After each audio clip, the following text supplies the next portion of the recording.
Bakit nga ba mas mahaba ang buhay ng mga makasalanan, pero ang mga mababait ay maagang kinukuha ng Diyos? Mga kaibigan, ang Diyos ay maawain at makatarungan. Kapag ang isang mabait na tao ay kinuha ng maaga, hindi ito parusa.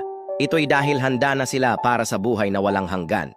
Ayaw na silang mahirapan pa sa gulo ng mundo. Samantalang ang mga makasalanan, mahaba ang buhay nila dahil binibigyan pa sila ng Diyos ng pagkakataon na magbago. Sabi nga sa 2 Peter chapter 3 verse 9, hindi mabagal ang Panginoon sa pagtupad ng kanyang pangako. Binibigyan niya tayo ng panahon upang magsisi. Ang buhay ay pantay-pantay lang. Kaya kung may nawala mang mabait sa'yo, isipin mong kasama na nila ang Diyos. At kung ikaw ay nabibigyan pa ng oras, gamitin mo ito para magbago. Habang may buhay, may pag-asa. Tandaan mo yan. Kapiling na nila ang Diyos at ikaw, may oras ka pa.